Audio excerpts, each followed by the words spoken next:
NATO wants Russia. Heat our convoys and escalate the war. Welcome to the news and thank you for tuning in to listen. North Atlantic Treaty Organization NATO has warned Russia not to dare it by attacking its supply lines of weapons and ammunition to Ukraine. It said any attack would be a dangerous escalation of the war raging in Eastern Europe. The Allies are helping Ukraine uphold the right for self-defense, which is enshrined in the UN Charter. Russia is the aggressor and Ukraine is defending itself, said Secretary General Jens Stoltenberg. If there is any attack against any NATO country, NATO territory, that would trigger Article 5, Stoltenberg said in an interview with CBC News. Article 5 is a self-defense provision in NATO's founding treaty, which states that attack on one NATO member is an attack on all 30 member countries. I am absolutely convinced President Putin knows this, and we are removing any room for miscalculation, misunderstanding about our commitment to defend every inch of NATO country, Stoltenberg said.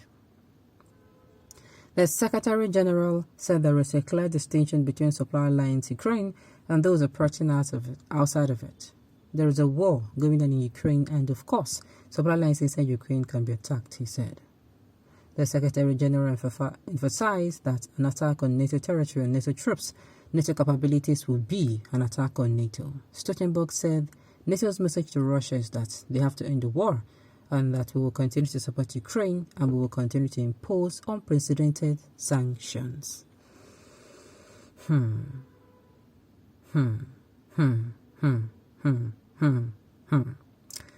Hey, they should stop this thing. Oh, this is now getting to the point where I'm saying they're going to be careful now. Express you, they go, please. This is now coming to a point of worry. Putin has refused to tone it down. He has refused to reduce it. He has refused to even let. This time around, I think we heard a particular news where they agreed that civilians should cross over, but in the middle of it, he started shooting again and some people died. I am pleading. Nobody should come and tell me, Russia is the big boy, Russia is right. Look, at this point in time, I don't want what is right. You cannot be right and people can be dying. To me, you can't be right and people are dying. It's just like you're bringing medicine. Medicine is supposed to soothe the pain, right? And make sure one does not fall sick and die. But if the medicine you're bringing is killing people, then it is not. It's not right. So at the end of the day, Russia and most of society, Russia and Ukraine should tone it down. There is still a way to go around this. I still believe that they've not exhausted all paths of peace to ensure that they stop the war until the path of peace. Any convoy of weapons entering Ukraine is a legitimate target. Russia have every right to hit it hard. Double standard arming Ukraine to fight Russia at the same time calling on Russia to cess fire. Perfectly stated, Putin should get this into his call. He has no monopoly of nuclear weapon and threat. NATO and USA have endured this long threat and stoicism. After all, right from the day of just John the Baptist, the kingdom of God suffered violence, and the violence took it by force. At this juncture, any action immediately will follow by reaction, and the reaction will be disproportionate and devastated. Putin, be warned. Allow Ukraine to defend itself as Hitler promised. They are free to receive supplies from wherever help is available to them. It is only a tree that stands and watches attackers who come with axe to cut it down. Human beings and animals run for their dear lives. Where France, Italy, Spain, Germany, Poland, UK, and all have atomic weapons and all have steel fighter jet, difficult to detect by radar to go there. They are Russia. To go to Russia, it will be a barren land in 3 days if it try attack any of this country. For your mind, what you fail to understand is that all those countries you mentioned are together can't match Russia in terms of weapon. Like seriously?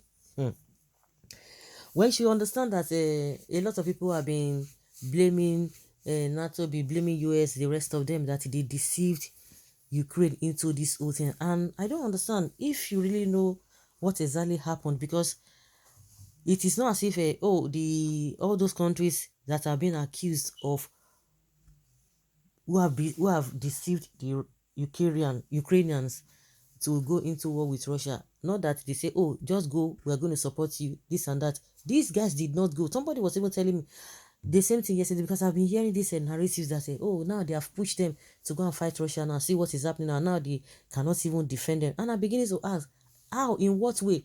If Ukrainians have gone, if they had gone to Russia to go and start looking for trouble, to go and be fighting, it would have been a different thing.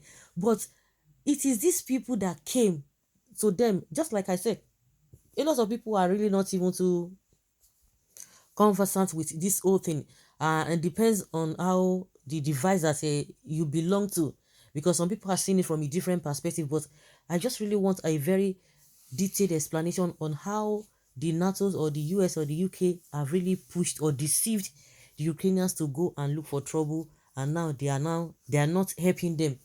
We didn't hear that Ukrainians went to Russia to go and start fighting and all of that, but reverse has been the case. The Russians are the ones that came into their country, and you don't expect them to fold their hands. They have to fight back.